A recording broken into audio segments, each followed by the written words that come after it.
Anyway, it's Tarot Talk Tuesday. Yeah, just as on well. 11sies. We need a bit of magic today. And we're working. What we're doing is working for people who are new. Yes. We are working our way through the tarot, Mm-hmm. and then we will post.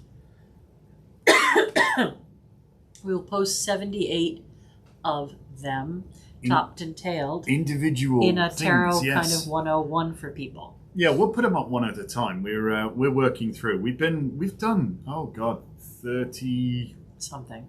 36 or 37 cards. But now so what we're far. doing is going back and being a little less random because we have enough in the can that we can start to post them one at a time, but we don't have them in order. So now we're going back and rather than just random pull, yes. we're going to fill in the We're filling the blanks. holes. We're filling in the blanks now. There's some method to our madness, honestly. We're not just complete lunatics. So there you go. Gosh, if I saw last Friday at my job, you're right on the money. Well, thank you, Felicia. We try. We're very trying today, apparently. So yeah, anyway, pleasantries aside and all that fun stuff, Tarot Talk Tuesday. What card we got today? We are on the High Priestess. The High Priestess. All right, so let's look at the High Priestess and what does it all mean? Right, well. I'm going to slurp my coffee. We see these pillars that we've been talking about on and off for a while. And one is silvery and has a J on it. And one is black and has a B on it. And maybe you've noticed that we have those pillars on the front of our shop. We do. So basically, when you step between those pillars, you step between the worlds. They represent the tree of life, the pillar of mercy, and the pillar of severity. And the High Priestess sits in the center, or the middle pillar. And basically that's where we are on this earth plane. We're kind of in the center, trying to navigate our way. Trying to harmonize the forces. back to the big good thing. But you'll notice that behind the High Priestess there is a curtain. And on that curtain are some pomegranates. So this card definitely has, Garden of Pomegranates. This card definitely has a connection to life, death, rebirth kind of cycle of things. Pomegranate seeds are plentiful. And it also has a connection to the idea of Persephone and light and dark and shade. And oops, she's allergic to me. That's what it is. She's allergic to me. I don't know. Anyway, and light and dark and like understanding the shadow self. So if you look closely behind the curtain, you can see that there's a horizon meeting an ocean. Pay no attention to what's behind the curtain. She guards the deep. She guards the energies that would very much connect this card to Rhiannon as well, because her birds sing across the deep.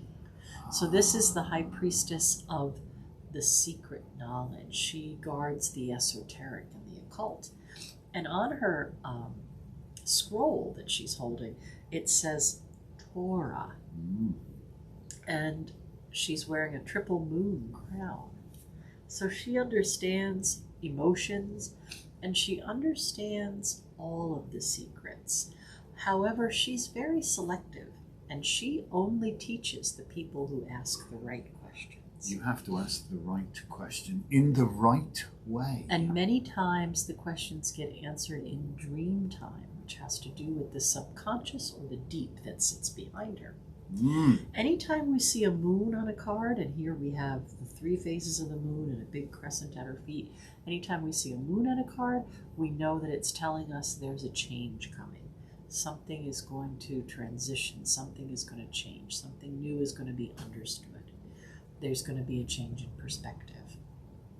And she is in the first line of cards, so she's kind of connected a bit towards high magic and almost like a Christian sort of slant, but not as in a, but in a high magic sort of way.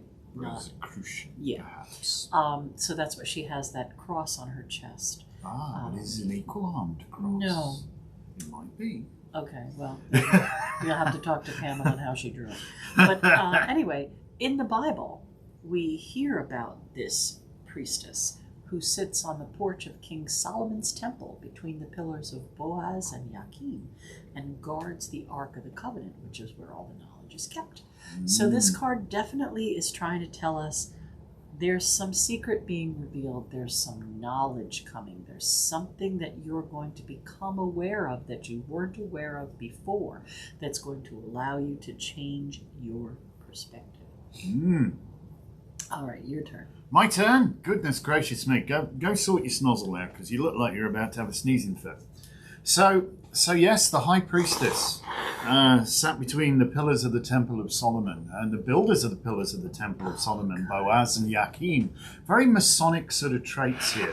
But there's an awful lot of Masonic traits within the tarot anyway, because you've got the basis of the Rosicrucian stuff, the high magic stuff, the stuff that, the Hermetic Order of the Golden Dawn, which is where a lot of this basically comes from in this particular one, because Pamela managed to get herself in that magical order, believe it or not. That's where Arthur Edward Waite engaged her to draw this deck of cards. But yes, the Garden of Pomegranates, it's quite interesting because there are layers on top of layers on top of layers, which is very representative of life in itself. She sits in the foreground between the pillars, but if you notice, the whole thing is mirrored or layered behind her again with the Garden of Pomegranates, which themselves, you will notice there are pillars in the Garden of Pomegranates, and that she occupies the center pillar on both of those. And the Garden of Pomegranates, if you're particularly astute, you will notice that the arrangement of the pomegranates is that of the Sephiroth on the Kabbalah, on the Tree of Life, yes? And she also tells us that the concept of God, if you will, is way too big to fit into one religion.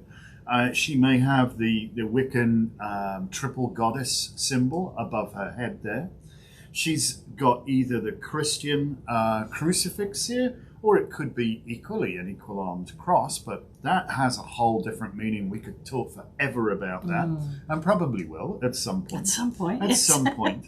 We talk forever about everything. And at her feet here, she's either drawn down the moon, or this could perhaps be the symbol of Islam. So she has got all of, and across her lap, as Lisa said, is Torah, which is the first 5 books of the Old Testament, which is the Jewish, the crux of the Jewish religious texts, I believe, is the long and the short of it, the Torah. Secret knowledge. And it's interesting that she should have in her lap, hold that thought, in her lap, she should have the Torah, on which the Judaic faith stands, if you will. And she's got that nestled in her lap. There's a very deep meaning here when we start to dig into what this card means. But this is the mysteries in itself, painted. And mysteries are also connected to water, and her dress looks like a waterfall. It flows, doesn't it? Yeah. But it all flows forth. And yes, and just you're getting a glimpse here. And you'll notice, certainly within the first few cards, that this stream of consciousness, if you will, or perhaps the stream of Awen. You're going to see it flow behind the Empress, which is the next card. Yep. And a trickle behind the Emperor, which is the next card.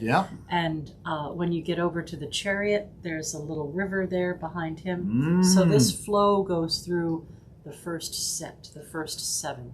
You cannot assume that there is anything on this card that has just been painted with a little bit of artistic license or by accident. No. There is not one brushstroke out of place here. Nothing on a whim. This is all deliberate and chosen. Understand also that when Pamela painted these cards, she painted them life size. Okay? So we would strongly recommend, if you're getting into the tarot, get the biggest one you can get. You know, this has been shrunk a fair bit, but this is the giant Rider-Waite, and it's really useful for learning the tarot. We use it when we're teaching, but you can see a clearer picture. You know, we've got them down to like the world's tiniest tarot deck, which is like half a thumbnail, and yet it's all there, and you can, with modern printing techniques, you can, you can get it down that small, but you would need a magnifying glass really to be able to see the detail in the card. Here, go big. Go big. And learn and observe. This is a card that you really have to spend some time to allow the wisdom that is subtly hidden on here to start to permeate through you. And it's exactly that. That is what the High Priestess does. The High Priestess, as we learn, so we teach. As we teach, so we learn. We have this wonderful... But she's very selective. Oh. The Hierophant will just answer you. Well, he likes to hear the sound of his own voice. The Hierophant, like the Hierophant will just bestow it. The High Priestess kind of understands that once you have the knowledge, you're responsible for it. So she's kind of checking to see, are you worthy, able to cope with this knowledge? And are you worthy to know it? And it's if you have the eyes to see, it's there, which is you've passed the assay, if you will. It's like it's hidden in plain sight, and if you can't see it, well, you can't see it, you know? And I think that's the difference. And we were just talking about it just this last weekend with everybody who was on our Craft of the Wise course that we teach. That with great knowledge comes great responsibility, yes. But there's also, for most people, they just go through life slave to the man, if you will, you know?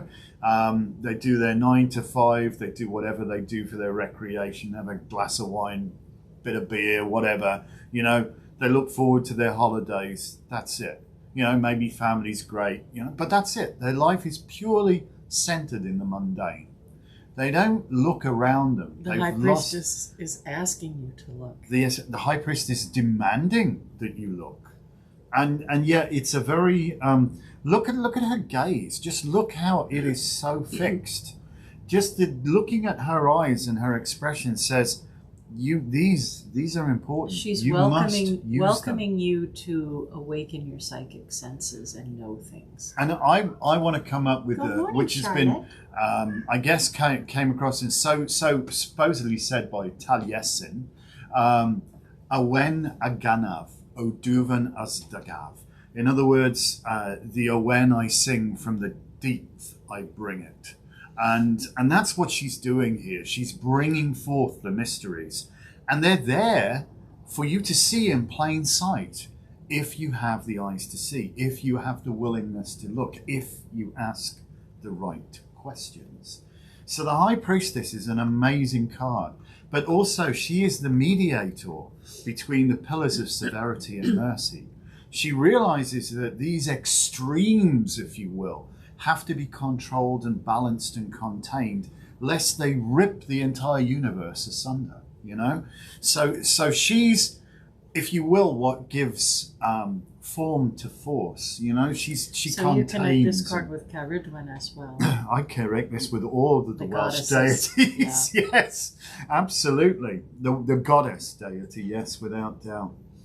But it's I mean, the moon is the the moon and the pomegranates. Is there anything more feminine than that? Right. You know, and this is the epitome of the divine feminine and the knowledge of creation itself, I believe. Right.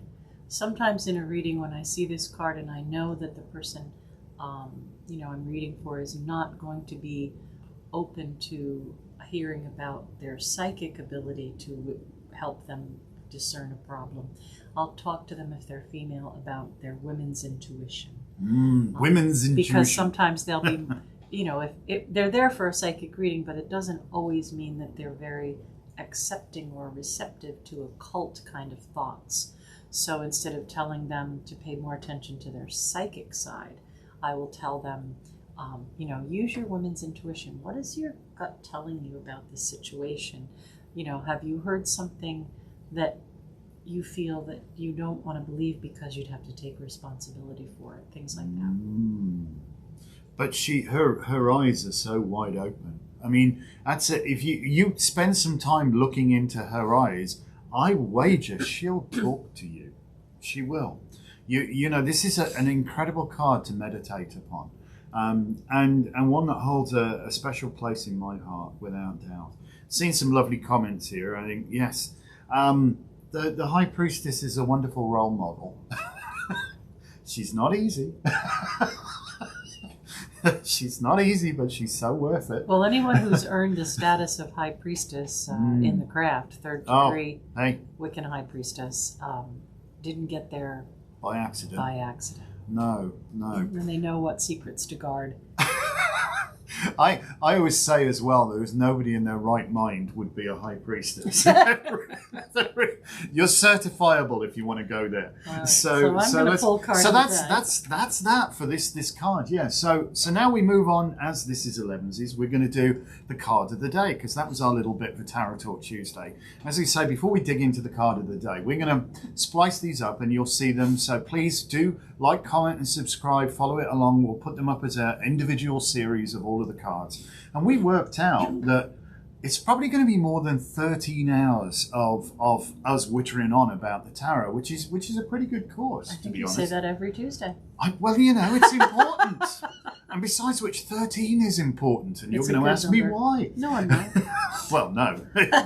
You might ask me why out there, viewer. All right. So